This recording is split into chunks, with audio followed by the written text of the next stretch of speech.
है उसके अंदर क्या खास है, इसको मैं एक साक्षात उदाहरण के माध्यम से समझाऊंगा कि यहाँ का जो प्रत्याशी, भारत आदिवासी पार्टी का जो प्रत्याशी होता है वो जाजम से उठ के आता है।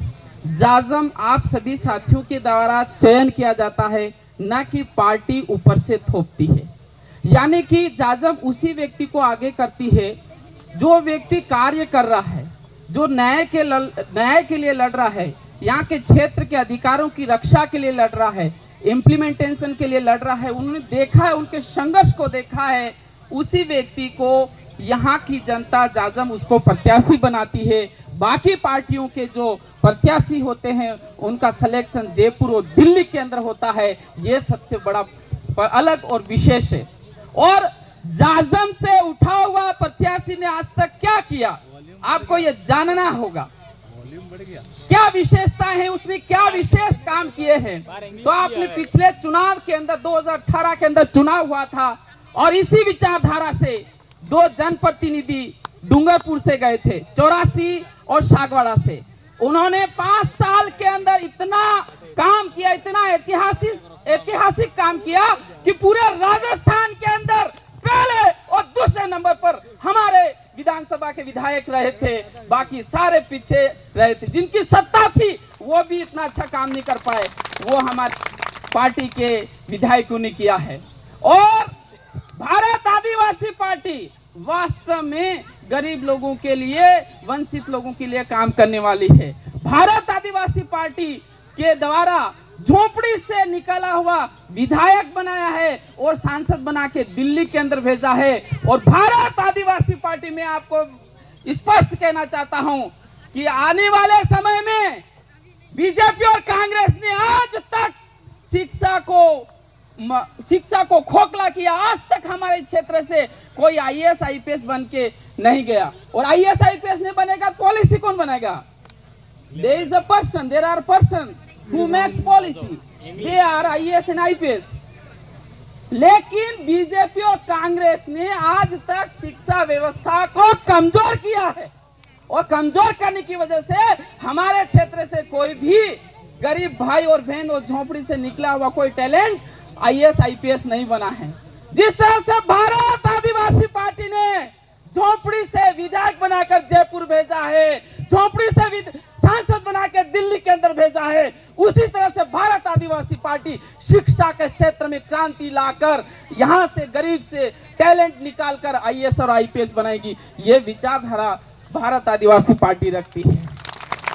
You know that if these parties had worked in 75 years, in 78 years, we would not have been here. हमें यहाँ नहीं होता। अगर ये पार्टियां काम किया होता 75-78 सालों के अंदर तो आज हमें यहाँ नहीं आना होता। अगर ये पार्टियां काम करती तो मैं ये कह सकता हूँ कि इस यहाँ का जो आदिवासी है, एससी है, ओबीसी है या जनरल वर्ग का कोई गरीब है, वो आज की तारीख में कोई भी बेरोजगार नहीं रहता, कोई भी बेरोजगार नहीं रहता। लेकिन उन्होंने शिक्षा को पंगु बनाया, कमजोर बनाया। अब बताइए यहाँ के कितने इस ट्राइबल क्षेत्र के कितने लोग हैं जो आदिवासी हैं, ऑस्ट्रेलिया के अंदर काम कर रहे हैं, कनाडा के अंदर काम कर रहे हैं। इनकी शिक्षा नीति की पोल खुलती है। अगर काम किया होता तो यहाँ के व्यक्ति 78 सालों के अंदर अमेरिका के अंदर किसी कंपनी में हेड बन के काम करता, करोड़ों रुपए कमाता। लेकिन उन्होंने उसके लिए काम नहीं किया, उन्हें सिर्फ गेहूं दिलाने के लिए काम किया। और गेहूं भी आपको कमजोर करने के लिए। आपको जो गेहूं दिलाया जाता ना बीपीएल के अंदर, गेहूं आता है कि नहीं आता है? वो गेहूं कैसा है?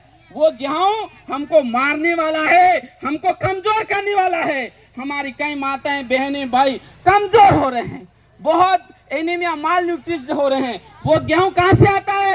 पंजाब से आता है, हरियाणा से आता है। और वो सारा का सारा गेहूं में केमिकल और जहर भरा हुआ है, क्योंकि उनके उत्पादन के लिए बहुत ज्यादा excessive fertiliser they use the farmers of the Punjab and Haryana and they are supplying here. वो जो गेहूं है, कौन सा गेहूं? पंजाब और हरियाणा के अंदर जो केमिकल के द्वारा जो गेहूं पैदा किया जाता है, जो घटिया क्लास का जो गेहूं है, वो गेहूं इस आदिवासी एरिया में गरीब लोगों को बांटा जा रहा है। और उस गेहूं की वजह से क्या हो रहा है? उस गेहूं की वजह से कैंसर जैसी भयानक बीमारी सामने आ रही है। अरे तुम 27 रुपए से वहां से गेहूं ले रहे हो, मैं कह रहा हूं हमारे चित्तौड़गढ़ प्रतापगढ़ में, प्रतापगढ़ से आता हूं, हमारे यहाँ का जो गेहूं है, हमारा चित्तौड़गढ़ का जो गेहूं है, मंदसौर का गेहूं है, रतलाम का गेहूं A1 क्वालिटी है और वो 24 रुपए में मिल रहा है। वो नहीं खरीद रहे हैं। गेहूं दीजिए लेकिन क्वालिटी का दीजिए, लेकिन वो इसलिए बात नहीं कर रहे हैं कि ये लोग कमजोर रहनी चाहिए और हमारी राजनीति चलती रहनी चाहिए। तो मैं कह रहा हूं जिस भी दिन भारत आदिवासी पार्टी सत्ता में आएगी उस दिन सबसे पहले शिक्षा के लिए काम करेगी। शिक्षा के लिए कोई भी गरीब भाई और बहन शिक्षा से वंचित नहीं रहे, उसको क्वालिटी ऑफ एजुकेशन मिले। और दूसरा काम स्वास्थ्य के क्षेत्र में करेगी। स्वास्थ्य के क्षेत्र के अंदर कोई भी गरीब जो पीड़ित है, बीमार है, उसको पैसों के अभाव में इलाज से वंचित नहीं रहना पड़े, उसके लिए अच्छे संसाधनों और अस्पतालों को अपडेट किया जाएगा ताकि हमारा गरीब से गरीब भाई और बहन यहाँ अच्छी स्वास्थ्य सुविधाओं का उपयोग कर सके। और तीसरा हम रोजगार के लिए काम करेंगे, यानी कि जो 78 सालों में नहीं हुआ वो काम भारत आदिवासी पार्टी ने जिस तरह से विधायक और सांसद बन के दिखाया है उसी तरह से शिक्षा और स्वास्थ्य और रोजगार के क्षेत्र में काम करेंगे। धन्यवाद, आपने मुझे सुना, क्योंकि बहुत सारे साथी बैठे हुए हैं, उनको आपको सुनना है। जय जोहार, जय आदिवासी। बहुत बहुत धन्यवाद रमेश जी, मेरा साहब।